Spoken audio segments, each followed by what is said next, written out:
رابعہ بصری رحمۃ اللہ علیہ کو دنیا سے گئے ہوئے 1200 سال ہو چکے ہیں، لیکن ان کا نام آج بھی زندہ ہے، رابعہ بصری۔ گلگت کی عورتوں کو بھی پتہ ہے رابعہ بصری کوئی بڑی اعلیٰ درجے کی خاتون تھی، پنجاب کی عورت کو بھی پتہ ہے، عرب کی عجم کی عورتوں کو پتہ ہے رابعہ بصری نہ کوئی شہزادی تھی، نہ کوئی ملکہ تھی، نہ کوئی وہ خوبصورت تھی، نہ کوئی خاندانی تھی، بلکہ عورت ہونے کے لحاظ سے ہر عیب اس میں تھا۔ خاندان اچھا ہونا چاہیے تو وہ غلام تھیں، باندھی تھی، شکل اچھی ہونی چاہیے تو وہ بدصورت تھیں، کالی تھی۔ پہ چلو شکل بہ کیسی ہو، خاندان کیسا، اولاد کے قابل تو ہو، رابعہ بصری اولاد کے قابل بھی نہیں تھی، بانج اس کو کہتے ہیں، جو عورت اولاد کے قابل نہ ہو اس کو اردو میں بانج کہتے ہیں، عربی میں عقیم کہتے ہیں، آپ کی زبان میں بھی کچھ کہتے ہوں گے، ہیں؟ شونی تھی۔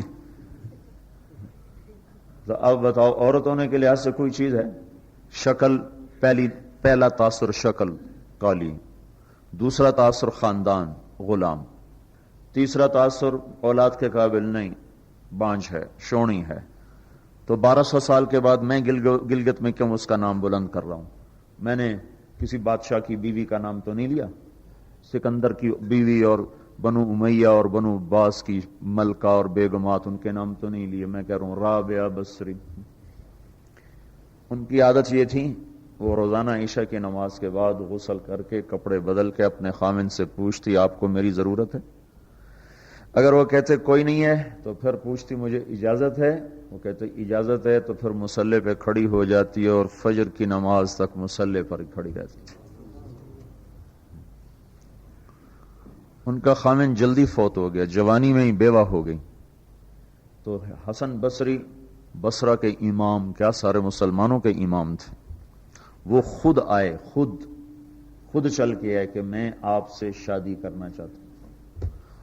وہ کوئی شادی کا شوق نہیں تھا ان کو، وہ تو اولاد کے قابل نہیں، شکل صرف ان کی نیکی اور ان کا جو اللہ سے تعلق تھا، ان کو یہ لالچ ہوا کہ یہ میری بیوی ہو جائے تو اس کی طفیل شاید میری بخشش ہو جائے۔ تو ان کے پاس آئے، کہنے لگے رابعہ میں آپ سے شادی کرنا چاہتا ہوں، خود پیغام لے کر آئے۔ تو انہوں نے فرمایا میری 4 باتوں کا جواب دے دو تو میں شادی کر لیتی۔ کہنے لگے کیا؟ کہ یہ بتاؤ میں جنتی ہوں کہ دوزخی ہوں؟ کہنے لگے یہ تو میں کچھ نہیں کہہ سکتا۔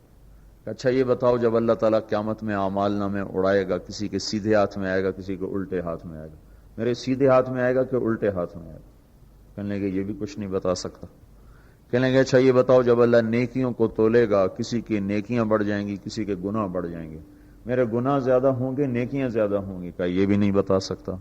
کہ اچھا یہ بتاؤ جب لوگ پل صراط سے گزریں گے، کوئی پار نکل جائیں گے، کوئی نیچے گر جائیں گے، تو میں پار نکلوں گی کہ دوزخ میں گروں گی؟ کہنے لگے یہ بھی میں نہیں بتا سکتا۔ تو پھر فرمایا اچھا جاؤ مجھے تیاری کرنے دو، مجھے ان 4 باتوں کی تیاری کرنی ہے، میرے پاس شادی کے لیے وقت کوئی نہیں ہے۔ ایک دن اٹھی، سالن پکانے کے لیے سالن ہانڈی، دیکھا تو پیاز کوئی نہیں، اب پیاز کاٹ کے ہانڈی میں ڈالا جاتا ہے۔ اب پریشان بیٹھی ہیں، نہ کوئی بیٹا، نہ بیٹی، نہ خامن، نہ بھائی، نہ کوئی خادمہ، سب سوچ میں پڑی پیاز کہاں سے لوں۔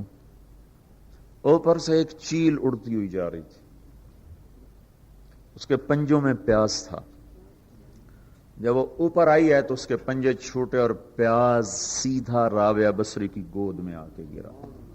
کہ جو ہم سے دوستی لگاتے ہیں ہم پرندوں کو ان کا خدمت گزار بنا دیتے، ہاں جو اللہ سے دوستی لگا لیتے ہیں اللہ دنیا ان کے لیے مسخر کر دیتے، اللہ دنیا ان کے پاؤں میں ڈال دیتے۔ تو جب ان کا انتقال ہوا، رات کو ان کا انتقال ہو، تو اپنی خادمہ سے کہا بس 2-4 آدمی بلا کے مجھے جلدی سے دفن کر دو، کسی کو نہ بتاؤ، صبح لوگوں کو بتا دینا، اور مجھے کفن دینا میری وہ اس چادر میں جس میں تہجد پڑھا کرتی تھی۔ تو انہوں نے راتوں رات دفن کر کے صبح اعلان کیا، شور مچ گیا، ہائے کیوں بتایا، کیوں نہیں بتایا، کیوں؟ تو اگلی رات ان کی خادمہ نے ان کو خواب میں دیکھا، سبز لباس پہنا ہوا، حسن و جمال، سورج چہرے پہ چمک رہا۔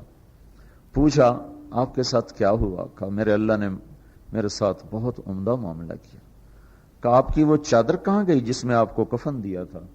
کہا وہ اللہ تعالیٰ نے اتار لی ہے اور مجھے جنت کا جوڑا پہنایا ہے، اور اس چادر کو اللہ نے سنبھال کے رکھا ہے، جب قیامت کے دن میری نیکیوں کو اللہ تولے گا تو اس چادر کو بھی اس میں تولے گا۔